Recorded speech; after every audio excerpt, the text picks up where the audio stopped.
Yo, yo, yo, yo, yo, yo, yo, yo, yo, yo, yo, yo, yo. Welcome to another episode of We Got Next, Youth Sports Network. I'm your host, Boulevard Graham. We here to give shout outs to these kids for putting in their hard work, dedication, and always chasing their dreams. That's right, y'all. That's what this show is about. I go through the internet looking for youth that's putting in their hard work, dedication, and always chasing their dreams. And we shout you out, and we giving you a platform where you can be recognized for the superstars that you are before the superstars that you become. So if you out there putting in that hard work, remember, you're going to be recognized right here on this show.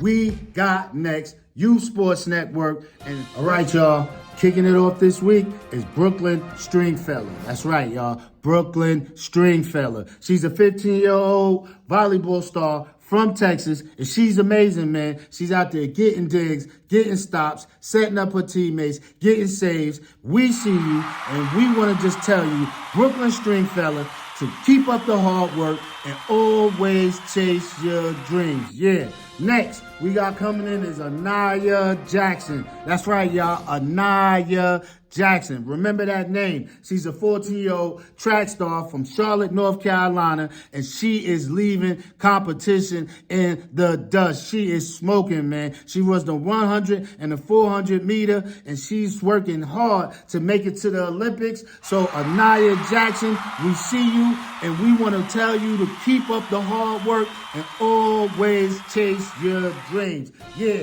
Next, we got coming in is John Fisher. That's right, y'all. John Fisher. He's a 9-year-old up-and-coming football star from Hempstead, New York, my hometown. That's right. And he was a beast last season, man. He was all over the field. So we're expecting big things from you next year, John. And we see you, John Fisher, and we want to let you know to keep up the hard work and always chase your dreams. That's right. Next, this week we got coming in is Michaela Tan. That's right, y'all. Remember her name, Michaela Tan. She's a 13-year-old swimmer, and her last swim meet, Michaela beat her own personal time of 2:15.38 with the 2:13.93 performance in the women's 200 breast swim meet. And she is working hard to make it to the Olympics just as well, and we want to let you know we see you, Michaela Tan, and telling you to keep up the hard work and always chase your dreams. Yeah, next, we got coming in is Austin Ford Jr. That's right, y'all. Austin Ford Jr. He's a 12-year-old baseball star from Riverview, Florida. He's an RBI king, and his defense and his mechanics are phenomenal. We see you, AJ. That's right. That's what they call him, y'all. AJ. But Austin Ford Jr., we see you, and we want to let you know to keep up the hard work and always chase your dreams. That's right. Next, we got coming in this week is Devea Crawford. She's a 12-year-old softball monster. They are calling her the new Ken Griffey of softball. Man, her workout, her training is elite. She's fast, she's strong, and we see you, Devea Crawford, and we want to tell you to keep up the hard work and always chase your dreams. Yeah, last but not least this week, we're going with Ivory Capron.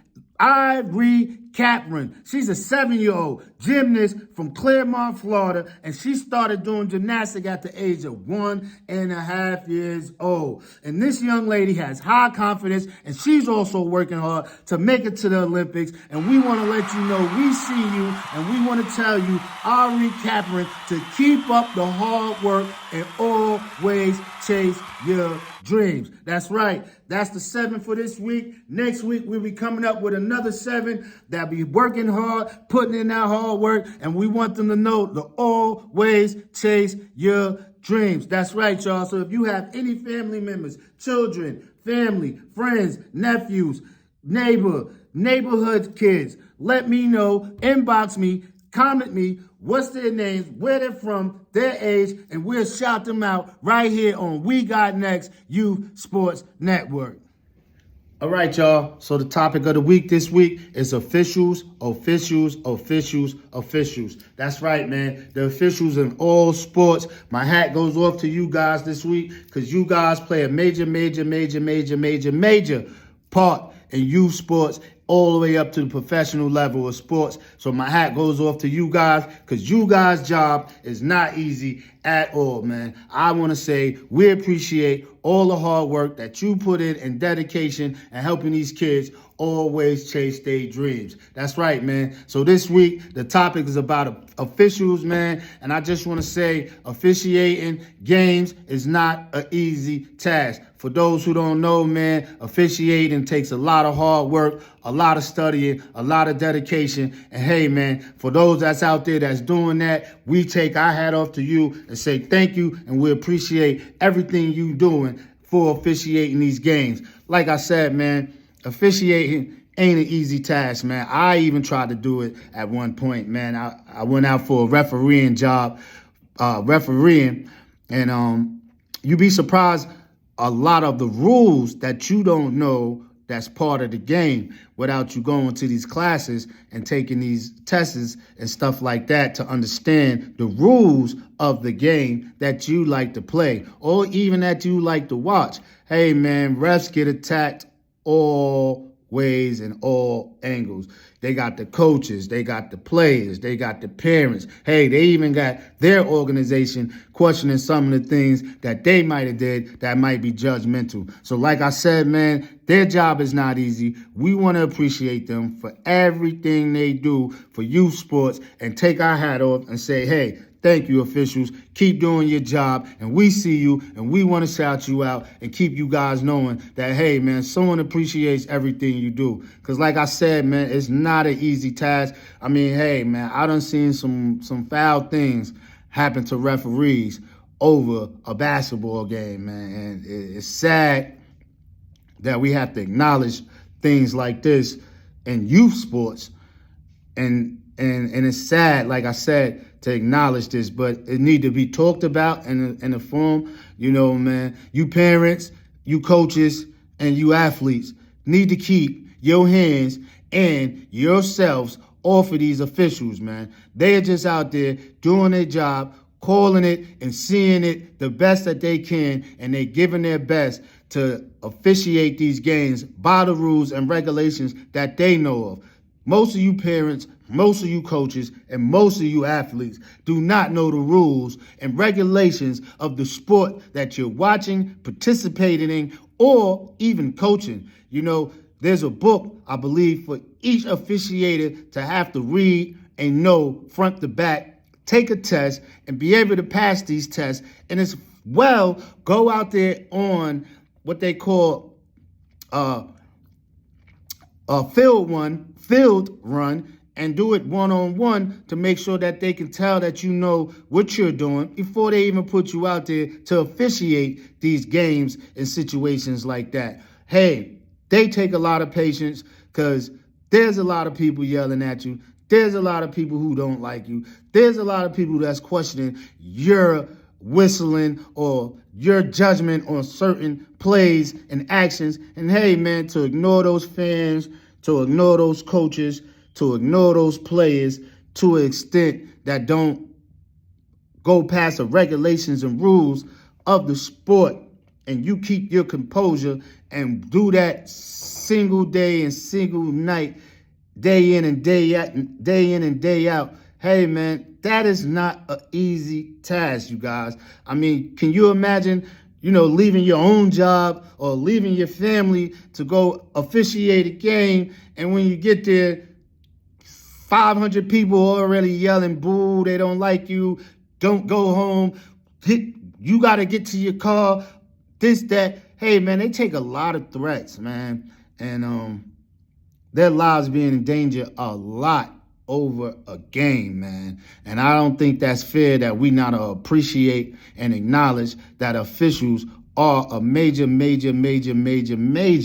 part in all sports, man. So all those that volunteer and, you know, all those that this is their career or this is something that they do on the side, I think parents, athletes, coaches, fans, we need to appreciate our officials a whole lot more.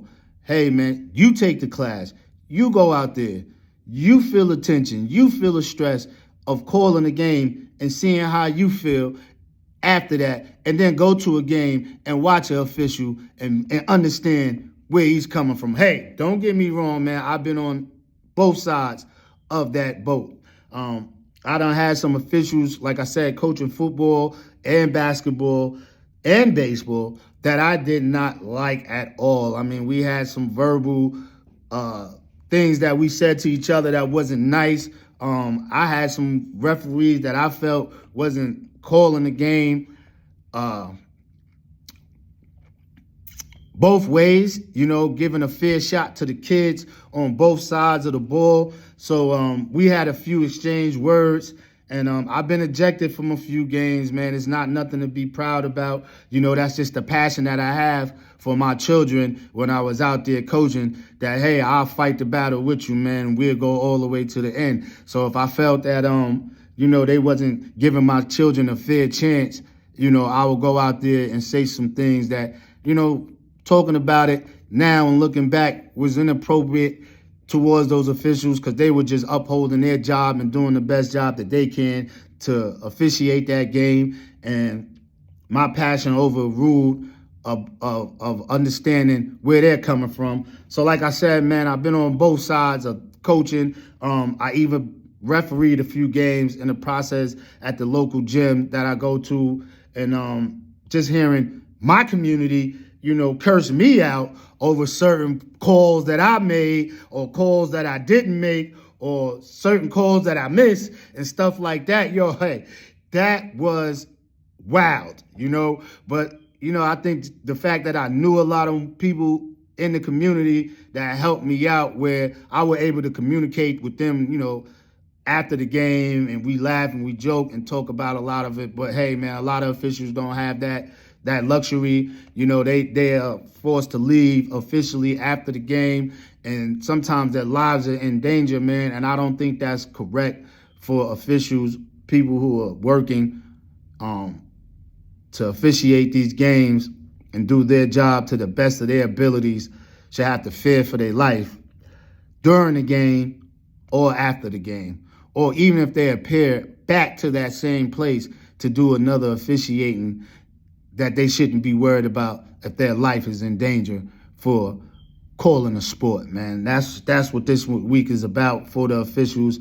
I acknowledge you, man, and I see that your job is hard, and I want people to acknowledge that your job is hard, and maybe if they walked a day in your shoes and seen what it takes to be an official and knowing the rules of the games, then, hey, man, some of the slack may get cut off you guys, and they'll understand that, hey, man, you're just doing your job the best that you can, and no one man is alike. We all see things different, and that's the reason for officiating, man. Like I said, man, there's some good things, and there's some bad things that I've seen in officiating that bothers me.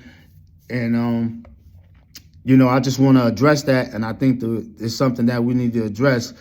Again, like I said, man, to all the parents, friends, my audience and everything, please, man, please,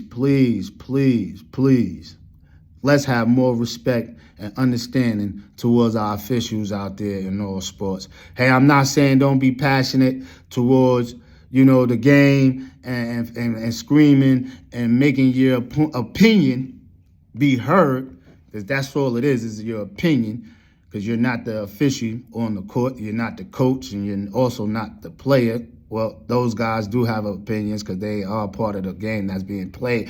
But like I said, the official, man, he has the overruling of everything on that platform. So let's give him that respect, man, even if we don't agree with what they did or what they said or how they moved and stuff like that. Even if you was cheated, man, and I know that's a hard thing to swallow. That was mainly a lot of my argument back in the days with some of the referees and umpires and stuff that I accounted was I felt they were cheating my kids out of a game. And that's just one thing I just didn't like. So that would always push my button, and me and the refs would always be on a tightrope walking with each other for the rest of the game. But I learned to respect the ref, and we became friends, a couple of seasons down the line. And there's some officials, man, who recognize good coaching. They know those coaches know the rules of the games. They took the time out to read the book and understand and know what the ref is talking about, or the umpire or the official is talking about at that time. And when you can relate to them, the official kind of has a more respect for the coach and the player or the fan if they really know the rules and regulations of the game and what they're talking about towards, the call or whatever it has to be, the situation that's controversial. So like I said, man, we're not trying to take the passion away from the game, where people have the right to say what they feel and how they feel and what they think and how they think.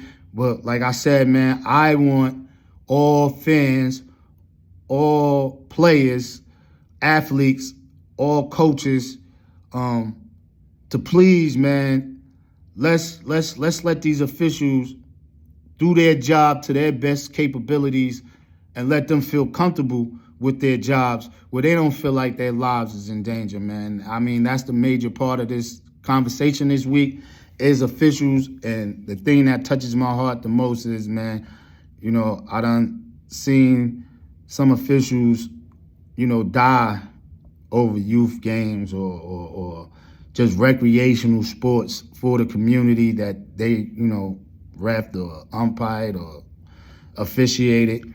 And it's sad, man. And I don't think no one should lose their life over a sport.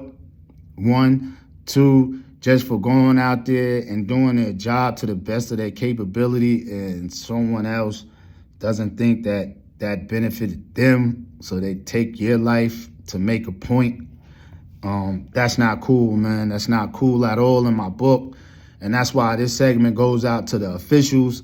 And my hat, like I said, my hat goes off to them, because they are very, very, very important to all youth sports and major league sports as well. So like I said, man, if I've been repeating myself, my highness, this is how passionate I am about this situation, where I'm, like I said, man, please, let's just try to have a better understanding, a better communication, and a better respect for our officials out there who are calling these youth games, who are calling these professional games, and make them feel that their lives are not in danger for doing their job and being the best at what they feel that they can be the best at, man. So once again, my hat goes off to all the officials across the world in youth sports and major league sports. Hey, your job is not easy. We here on We Got Next, Youth Sport Network, is recognizing you and letting you know, hey, man, keep up the hard work. We respect you. We understand, and we want you to know to help these kids to keep chasing their dreams. And our hats goes off to you for putting in the hard work. So, hey, once again, officials, thank you for everything you do for sports and youth sports and major league sports. My hat goes off to you. One love. Peace.